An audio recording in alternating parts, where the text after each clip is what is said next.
I remember when I was a teenager, going every summer to London to see my dad, and when I was about 14 years old, I saw the Holocaust. It was a 12-week series. This is the Cloud Ansman film. I don't remember. Okay. But my point is that I felt an empathy. It would be around 1982. Okay. I felt at the time an empathy towards Jewish people. And my father and brother said, be careful, because you're not going to see the other side of it.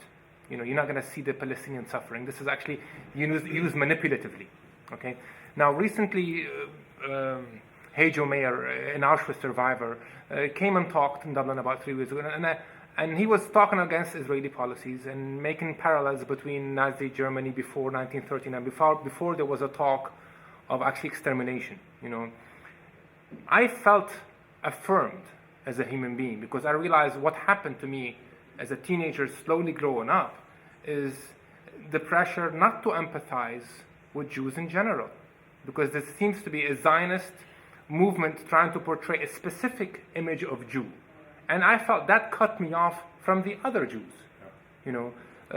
So I'd like you to make a comment in relation to how to inspire Arabs in general to move away from all Jews are bad. You're Jewish origin? Yes, I'll talk about that. This is a baptism of fire for me, because my generation of British Jews were brought up immediately after the war. And we got the Holocaust and Israel. And I can remember as a tiny child, both images came together. Israel was the saviour, with God's agreement, of the remnant of the Jewish people that Hitler tried to destroy. And it was an incredibly powerful emotion, politically, socially, psychologically. And we didn't question it. I mean, I grew up until the age of 20, believing this, taking for granted. All my family believed it, everybody I knew believed it. Occasionally you meet someone who questioned it, and I regarded them as anti-Semitic, because they wouldn't be Jewish. In 1966, I went to Israel for the first time. I did what all my generation of Jewish students did, worked on a kibbutz, worked on 2 kibbutz, hitchhiked around, thought it was great, met Jewish dustmen. You didn't have Jewish dustmen in Britain, you had Jewish dustmen in Israel. That proved it was a really successful society, etc. The one doubt I had, when I was hitchhiking around, I got a lift with an Israeli businessman who complained about the kibbutz, saying they were too expensive and there were such a bunch of hypocrites. They call themselves socialists, but they don't have Arabs on the kibbutz. This was from a right-wing businessman. That stayed in my mind. It didn't really trigger anything. I became a student several months later, and by complete stroke of luck, I walked into the one university in Britain that had the most intense radical student movement in the late 1960s, which was the London School of Economics. Everything was up for grabs. All your beliefs were being questioned. Everything. And in 1967, when the Six-Day War broke out, all the Jewish students who were moving to the far left nevertheless supported Israel. We went to the Israeli ambassador's meeting. The Jewish Student Society called. We supported Israel on day one. People like me, 6 days later, were supporting Egypt. So those 6 days, that was the baptism of fire. For 6 days we had an intensive argument. What happened? I met 2 types of people I've never met in my life before. I met Arab students who told me a different story. And by the way, I always say this to Jewish friends of mine who are kind of hovering. I said, watch what happens when Zionists meet Arabs, if they're a little bit liberal. Just watch their body language. Their guilt is all over them because they know something's wrong. So that's happened to me, Arab students. But I also met people like Ilan, an older generation. In other words, Jews from Israel who were anti-Zionist. I never met such people before.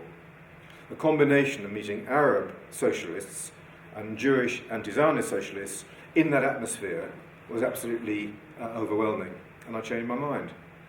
I changed my mind, but I also realised it's such a complicated, politically emotional subject. If I'm going to change my mind and be active, I better find out much more about it. So I've always regarded what I do as very ideological and, in a sense, intellectual.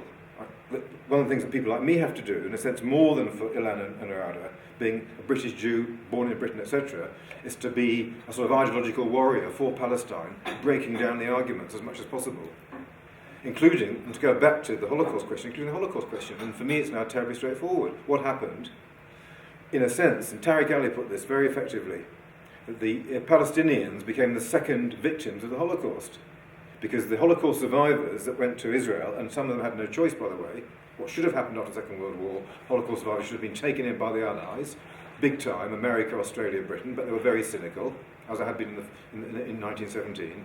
They let some go into Palestine, playing the Zionist game, and so you got a situation where the victimised became the victimisers of a new group of people. And it's absolutely true. This is the balancing act you have to do intellectually. Is to say, of course the Holocaust happened, Holocaust denial is a form of anti-Semitism, but at the same time, Israel uses the Holocaust as an ideological bulldozer to bulldoze everybody, including the Palestinians, as the justification. I was just as an aside, maybe this is getting too complicated. Shall I continue with this? No, go on. Okay, there's a very fascinating argument between Shlomo Sand and Simon Schama. Did you see it in the Financial Times? Simon Schama is this Jewish liberal historian, blah, blah, blah, that lays into Shlomo Sand's book about the invention of the Jewish people. Like Ilan, very courageous, independent, Israeli anti-Zionist. Actually, he's not an anti-Zionist. Anyway, Israel critic. But what was interesting about Simon Schama, struggling to deal with Shlomo Sand, his only real argument was, we had to have a country to deal with this atrocity. And in the end, if you strip away, if I may use this word, strip away all the bullshit, the one justification for Israel is the Holocaust. In the end, that's the only justification in my opinion. And it's no justification at all. Because you're saying, yes, we're a victimised people. Yes, some of us don't feel welcome in Europe anymore. Therefore, we deserve a country. But why do we deserve the Palestinians' country? That is an unanswerable question.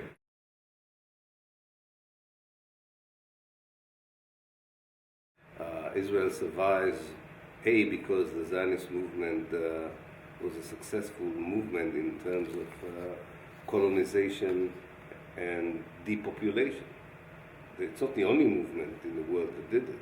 Some movement genocided the local people and the native people.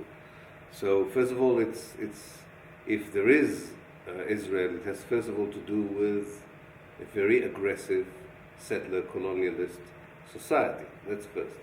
Secondly, Europe, China, India, and the United States, economically in the capitalist, globalized world that we have, contribute to Israel's economic success.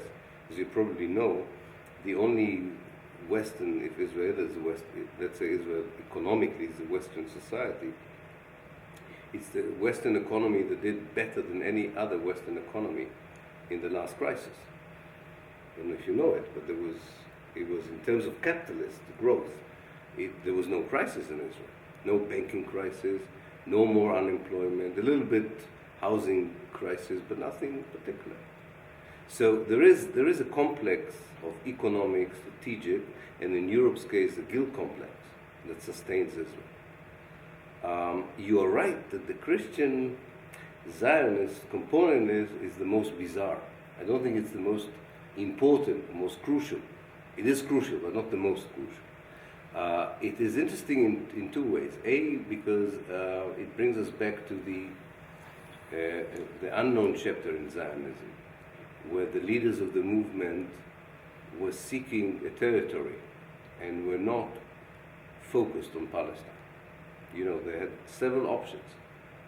Uganda, Argentina, and they discussed them very seriously. People forget it. You need to be an historian to remember these things. Uganda was, in the eyes of the founding father of the Zionist movement, Herzl, a much better option than Palestine in a given moment. Really? Yeah. Okay. Yeah. So he did consider it. I know it was offered. No, he was in favor of Uganda. He was in favor of it. Can we still do it? I mean, people even say that he died in a way. It's not true, but it definitely added to his depression the fact that the young Weizmann and what he called the Russian Zionists overruled his leadership and put Palestine as the major option. We keep forgetting it. What is very important that, apart from this episode of Uganda, the strong stream in Zionism that was more in Britain than in Germany. I mean, there were two sort of focuses of Zionism. One was in Central Europe, one was in Eastern Europe, and later on a new center developed in Britain. And it was the British center of Zionism that made Palestine the focus, because Christian Zionists in Britain wanted the return of the Jews as part of their idea of this grand scheme of the second coming of the Messiah and so on, together with strategic ideas and together with anti-Semitism. We know now that Balfour wanted the Balfour Declaration mainly to prevent the immigration of Jews from Europe into Britain. Now, the present Christian Zionists, in a way, remind me of the Christian Zionists of the 1820s and 1830s, both in America and in Britain.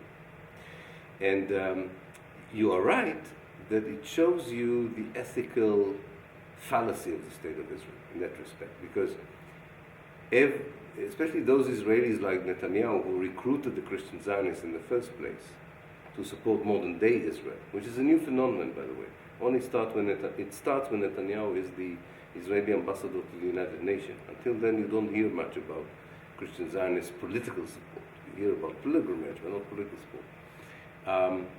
He knows that in their scheme, the Jews would have to either convert to Christianity or be barbecued in hell, so to speak. That's the two options. But they're very cynical about it, the Israelis. They say, who cares about the beliefs of these people?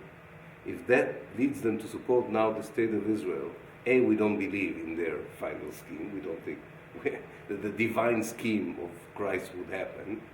And secondly, as long as that scheme does not undermine their financial and political support to Israel, what do we care? In a similar way, you will go to a dictator who would buy weapons from Israel. I think that, and that's what happened in Argentina. If the generals in Argentina supported, and they did support, Israel in crucial places, the fact that they also went after the Jewish left in Argentina did not interest Israel. I mean, the Israelis said to the Jews, you made a mistake anyway staying in Argentina. You should have been Zionists and come to us, so you can come. But there was no support for them on the basis of humanity, human rights, etc. In other words, Zionism reduces the idea of or turns Judaism into a movement that makes the survival of the ethnic colonialist settler state of Israel as the prime objective of Judaism or Jewish existence. And this is why I think that there's a good development, especially younger generation of Jews, begin to understand it. And they find it in a world where they feel confident and assertive, they find it appalling, I think.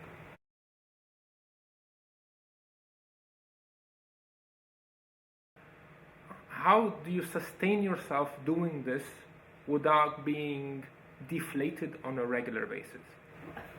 Well, it's a question I ask myself all the time, because I have to tell you, I get many moods in which I feel I really can't go on, because it doesn't, it's a problem which doesn't go away, it doesn't seem to get better, it actually very often seems to get worse. It's very disheartening. This is very, I mean, if one had a choice and you asked somebody and said, look here, we've got 10 struggles, which one would you like to work with?